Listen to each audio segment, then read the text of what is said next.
and welcome. I am Amarachi Ubani. Tonight, drama in the Senate as lawmakers confirm the appointment of Chibuike Amechi and 17 other nominees as ministers. PDP senators stage a walkout in the upper chamber. Senate confirms Mahmoud Yakubu as INEC chairman. 5 others also approved as national commissioners. Supreme Court dismisses appeal by the People's Democratic Party's governorship candidate, Emeka Ihedioha, challenging the election of Imo State's governor, Rochas Okorocha.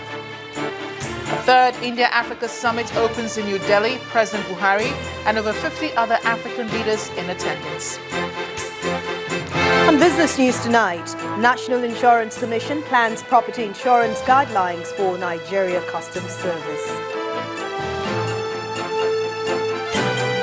And on sports news tonight, Super Eagles coach Sunday Olise hands call-ups to Obafemi Martins and Kelechi Iheanacho for the 2018 World Cup qualifier against Swaziland in November.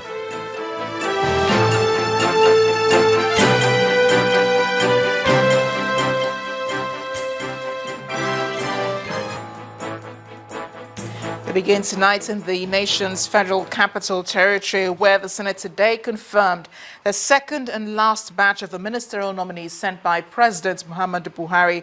The lawmakers moved the confirmation of the 18 candidates after they'd gone through the screening process. But this exercise is not without drama, as PDP lawmakers staged a walkout of the proceedings following the Senate's decision to confirm former Rivers State Governor Chibuike Amechi as minister.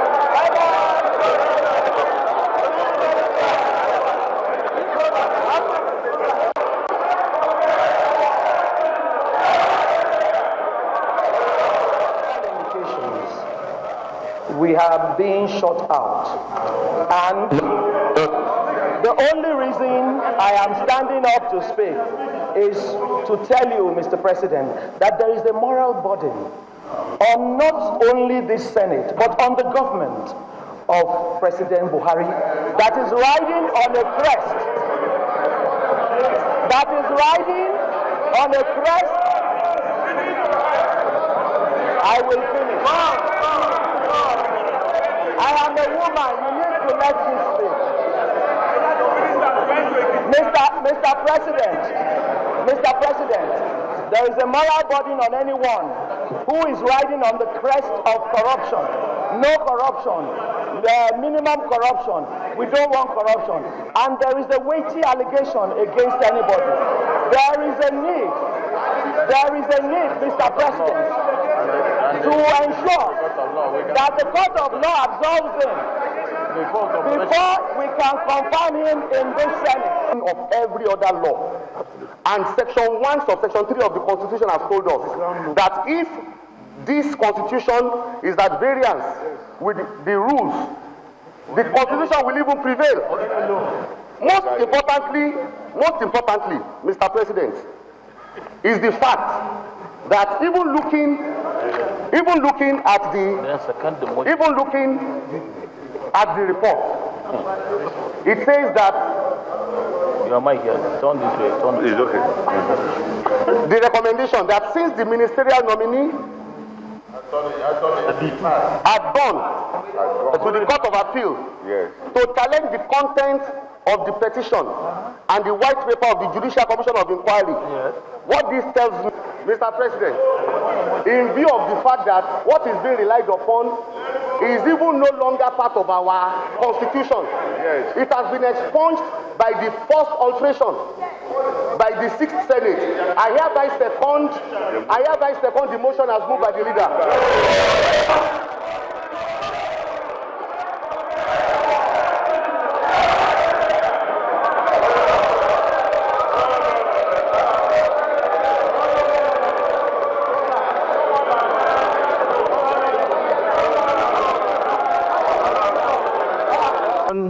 manifests from the report that the Senate, those in favor of the no, we can just reject. Those in favor of the recommendation of the report say aye. Those against say nay. The nays have it.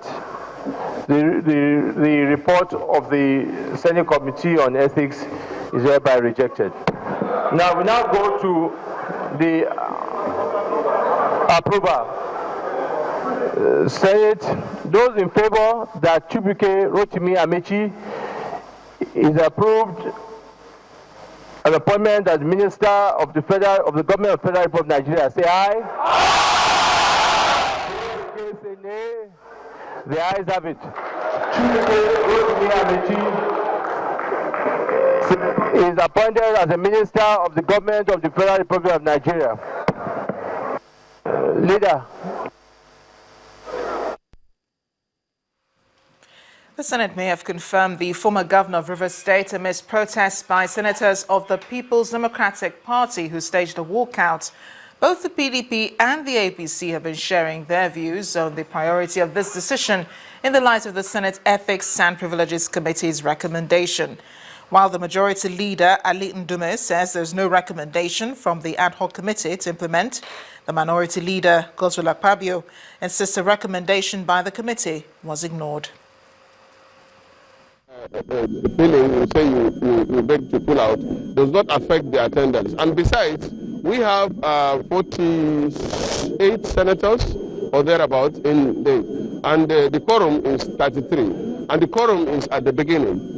So even up to the end of the sitting, we had more than a quorum.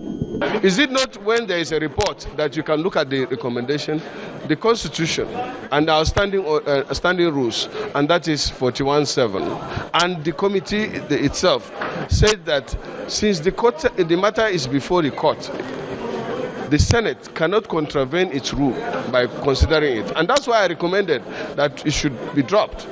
And the Senate nominee comes with a petition, or a petition is made against any nominee, and that it's at the point of confirmation that we should discuss the outcome of the petition before attempting to. And in this case, a majority of those who signed said that this particular case that concerns our brother is in the court, and in normal circumstances it becomes sub judice. It's even in court of appeal, and that we have to give an opportunity to the court to make a determination. Otherwise, we face a fait accompli on the court. And then they were not ready to listen.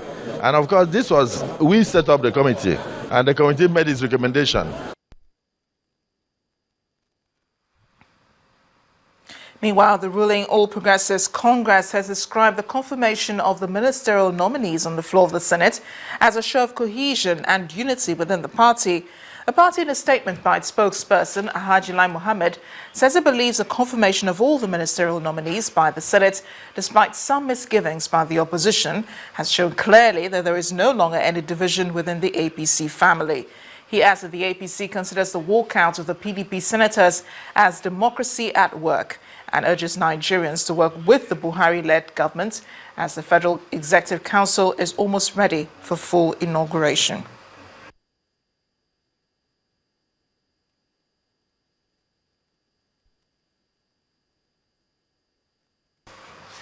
Meanwhile, the Senate has confirmed Professor Mahmoud Yakubu as the new INEC chairman, and 5 other national commissioners were confirmed.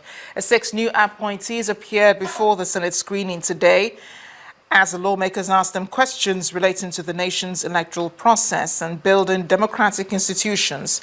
The Council of State had last week announced the names of 6 persons, including Mrs. Amina Zakari, who has been the INEC acting chairman. Confirmation now clears the way for the officials to resume their duties as the new leadership of the Independent National Electoral Commission. His tenure came to an end. He bowed out, and the big question of who will fill the shoes they left behind was rampant. The Council of State last week agreed on the nomination of 6 people into the leadership of the electoral body, with Professor Mahmoud Yakubu named as the INEC chairman. The 6 appeared before the Senate for screening. 4 were the 5 nominated as national commissioners, They speak on what they believe are needed efforts to help INEC consolidate on the successes of the past. The whole world has gone fully technology, and it's not something we can run away from. It's here with us to stay. Most of the things have to be done electronically. We need to involve the public more, educate them, and involve them more into our electoral process. A number of major challenges, remain. A number of major challenges remain, which will become something that the new INEC going forward will have to address. After the first 5 nominees were grilled, the candidate for the INEC chairman position enters into the chamber. Another professor tipped to be the next INEC chairman, but the senators won't allow him an easy passage before he takes the traditional bow. Questions. What would you do in the elections that are coming before the general election in testing some of the policies that will come up? And more questions, but it appears the professor is equal to the task. Are you going to ensure that the instruments of coercion, which is today monopolized only by the federal government, is not used to intimidate the opposition? Because we will never have democracy until we have a defender opposition. I want to assure distinguished senators and Nigerians that no election ever under my watch will be won and lost at INEC headquarters. If you want to win elections, go and canvass for the voice of the Nigerian people. Our responsibility is to protect the interest, integrity, and sanctity of the decisions taken by Nigerians. Never again will elections be won and lost at the INEC headquarters, at the headquarters of the state electoral commissions, and by the EOs in the local governments. This will be a thing of the past. The first hurdle crossed, but the reality will perhaps set in when the professor takes over as the commission's new boss. The Kogi and Bayelsa elections will stand as a litmus test for him. They're spending close to an Sheung Kimbaloe, Channel. In part 2, after the break, more on the Senate's confirmation of ministerial nominees and INEC chairman and commissioners. We'll be joined on the news at 10 by a lawyer and convener of the Situation Room, Mr. Clement Manko. He'll be joining us from Abuja. Please stay with us.